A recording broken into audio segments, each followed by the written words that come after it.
Hello student, last lecture में हमने dielectric and electric polarization का स्टडी किया, in which polar dielectric and non polar dielectric का study किया.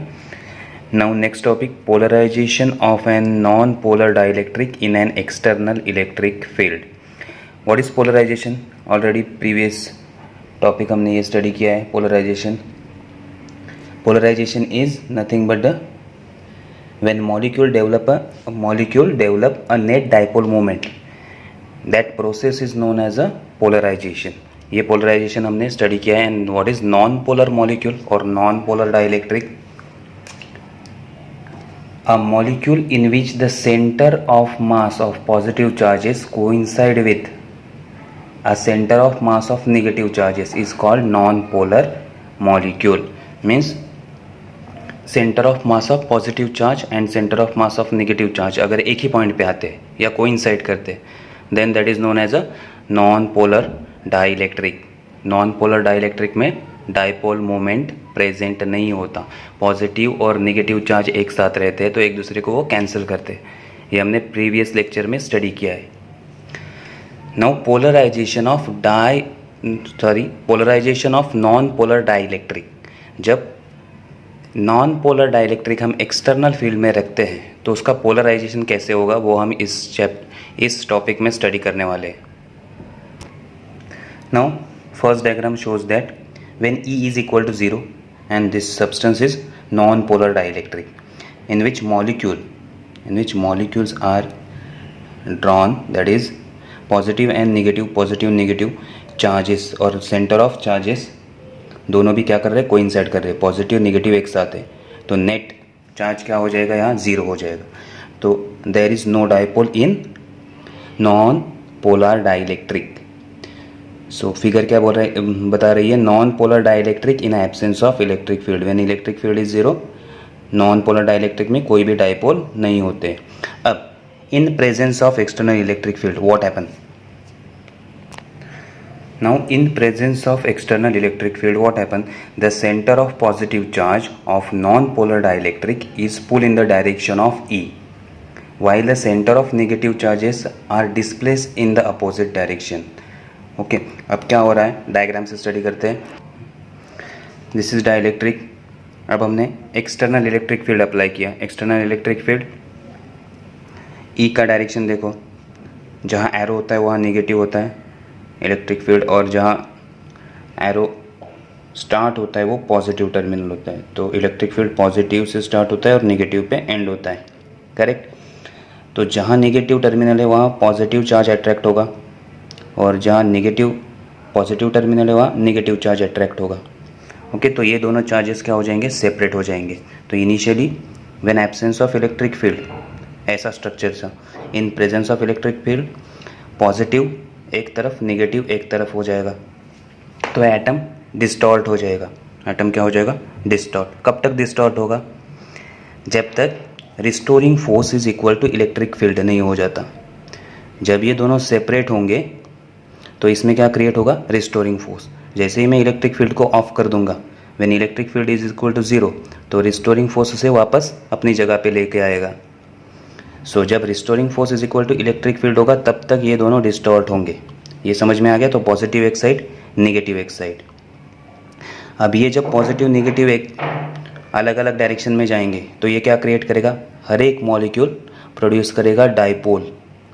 हर एक मॉलिक्यूल क्या प्रोड्यूस करेगा, डाइपोल. और डाइपोल में क्या होता है, dipole moment. So each molecule is act as a tiny dipole and it contribute dipole moment. Now two centers are separated and molecule is distorted. Each molecule become a tiny dipole having a dipole moment. So हर एक molecule का dipole moment अब हम क्या करेंगे, add करेंगे. So dipole moment of every molecule add up and gives the net dipole moment. हर एक का डाइपोल मोमेंट एक्ट होकर हमें क्या मिलेगा, net dipole moment. And this is known as the polarization. This is known as a polarization. इस तरह से नॉन पोलर डाइलेक्ट्रिक का पोलराइजेशन होता है. ओके, अब सेकेंड डाइलेक्ट्रिक हमने कौन सा स्टडी किया था, पोलर डाइलेक्ट्रिक. चलो अब पोलर डाइलेक्ट्रिक का पोलराइजेशन का स्टडी करते हैं. polarization of polar dielectric in external electric field. What is polar dielectric? Molecule in which the center of mass of positive charges does not coincide with the center of mass of negative charges. This is known as a polar molecule, जिसमें positive charge का centre और negative charge का centre coincide नहीं होता, means positive charge का centre separate रहता है, negative charge का सेंटर सेपरेट रहता है. तो इस केस में जो भी डाइलेक्ट्रिक फॉर्म होगा that is a polar dielectric. इसमें ऑलरेडी डायपोल होते हैं, मीन्स एक जगह पॉजिटिव चार्ज एक जगह नेगेटिव चार्ज, तो वो क्या क्रिएट करेगा? डायपोल. और हर एक मॉलिक्यूल के पास डायपोल मोमेंट भी होगा. Now in absence of electric field E is equal to zero. E is equal to zero. This is polar dielectric. और पोलर डाइलेक्ट्रिक में ऑलरेडी डायपोल होते हैं, ऑलरेडी डायपोल होते हैं. लेकिन ये कैसे रैंडमली अलाइन है, ये कैसे रैंडमली अलाइन. देयरफॉर इसका टोटल डायपोल मोमेंट क्या हो जाएगा? ज़ीरो हो जाएगा. जब इलेक्ट्रिक फील्ड एब्सेंट होगा तब in absence of electric field dipole moment और dipoles are randomly align. The molecule of polar dielectric have tiny permanent dipole moment. There is a permanent dipole moment due to thermal agitation when electric field is absent. Dipole moment are randomly oriented, hence total dipole moment is zero. अब देखो यहाँ dipole moment are randomly align, तो एक का dipole moment और दूसरे का dipole moment opposite होगा तो एक दूसरे को कैंसिल करेगा. मीन्स एक का डायपोल मोमेंट अपवर्ड होगा तो दूसरे का डाउनवर्ड, एक दूसरे को कैंसिल करेगा. एक का लेफ्ट होगा तो दूसरे का राइट, ये भी एक दूसरे को कैंसिल करेगा. सो टोटल डायपोल मोमेंट क्या हो जाएगा? ज़ीरो. तो हर एक डायपोल मोमेंट के लिए अपोजिट डायपोल मोमेंट प्रेजेंट होगा, इसलिए टोटल डायपोल मोमेंट क्या हो जाएगा? Zero when electric field is absent. Now what happen in the presence of electric field?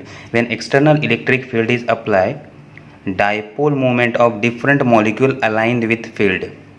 देखो यहाँ डायपोल इलेक्ट्रिक फील्ड अप्लाई किया, इलेक्ट्रिक फील्ड का डायरेक्शन देखो, यहाँ निगेटिव होगा और यहाँ पॉजिटिव होगा, तो निगेटिव की तरफ पॉजिटिव चार्ज चले जाएंगे और पॉजिटिव की तरफ निगेटिव, तो ये अलाइन हो जाएगा एक डायरेक्शन में. So in the direction of electric field ये क्या हो जाएगा? अलाइन हो जाएगा. तो नेट पॉजिटिव चार्ज एक डायरेक्शन में होगा, नेट नेगेटिव चार्ज एक डायरेक्शन में होगा.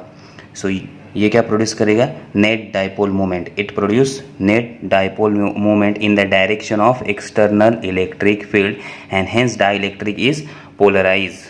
Hence dielectric is polarized. When external field is applied, dipole moment of a different molecule align with the field. As the result, net dipole moment in the direction of external electric field and hence dielectric is polarized. अब polar dielectric में polarization के लिए दो energy responsible होती है. कौन सी दो energy? एक तो हमने स्टडी किया thermal agitation means thermal energy, and second external electric field means electric energy और external electric field. Therefore polarization depends on the two energies. External electric field, external electric field क्या काम कर रहा है? अलाइन द डायपोल, डायपोल को align करने का काम कर रहा है. And thermal energy randomize the align dipole, align dipole को रैंडमाइज करने का काम कर रही है. मीन्स जो हमारे डायपोल अलाइन हुए उसको तोड़ने का काम कौन कर रहा है? Thermal energy. तो हमेशा थर्मल एनर्जी से इलेक्ट्रिक फील्ड स्ट्रांग होना चाहिए, तभी डायपोल नेट डायपोल मोमेंट या पोलराइजेशन हो सकता है. ओके, अब हम पोलराइजेशन की तरफ बढ़ते. What is polarisation? पोलराइजेशन कैसे होता है ये हमने स्टडी कर लिया. नाउ व्हाट इज पोलराइजेशन, वो टॉपिक स्टडी करते हैं. Now, both polar and non-polar dielectric develop net dipole moment in the presence of external field. In external field, polar molecule and non-polar dielectric develop the net dipole moment. दोनों भी net dipole moment create करते हैं, polar हो या non-polar dielectric. अब polarization का study कर रहे हैं. What is polarization? The dipole moment per unit volume is called polarization and it is denoted by capital P. Capital P पे ध्यान दो क्योंकि ऑलरेडी हमने डायपोल मोमेंट का स्टडी किया है. डायपोल मोमेंट का सिंबल भी P है लेकिन वो स्मॉल p है, कैपिटल P नहीं है. Okay, dipole moment small p is equal to q into 2l and polarization is nothing but a capital P, symbol याद रखो capital P. So dipole moment per unit volume, a unit volume में कितने dipole moment create होते हैं, unit volume में कितने dipole moment, अगर ज़्यादा डाइपोल मोमेंट क्रिएट हो रहे हैं देन पोलराइजेशन स्ट्रॉन्ग, अगर कम डाइपोल मोमेंट क्रिएट हो रहे हैं then polarization weak. Okay, so the polarization means dipole moment per unit volume, और इसको डिनोट किससे करते हैं, small p, sorry capital P, and capital P is equal to psi e, psi ये symbol का नाम है, x जैसा दिखता है. So P is equal to psi e, where psi is a constant called electric susceptibility. Psi को क्या कहा जाता है, कांस्टेंट, और उसका नाम है electric susceptibility of dielectric medium. So susceptibility क्या होता है कि एक्सटर्नल इलेक्ट्रिक फील्ड में मटेरियल कैसे बिहेव करता है या कितने डाइपोल मोमेंट क्रिएट करता है, मटेरियल कैसे पोलराइज होता है, ये जो कांस्टेंट टर्म बताता है उसे हम क्या कहते हैं, electric susceptibility. So it describe the electric behaviour, electric field में मटेरियल कैसे बिहेव करेगा, कितने डाइपोल मोमेंट क्रिएट करेगा, that is known as a electric susceptibility. और इसका वैल्यू हर एक मटेरियल के लिए अलग अलग होता है. एग्जाम के लिए अगर हम वैक्यूम कंसिडर करें तो वैक्यूम के लिए इलेक्ट्रिक ससेप्टिबिलिटी 0 होती है, क्योंकि वैक्यूम में कुछ नहीं होता, nothing is there, so polarization होगा ही नहीं. अगर मॉलिक्यूल ही नहीं है तो पोलराइजेशन होगा ही नहीं. So psi is equal to 0, so polarization is equal to 0.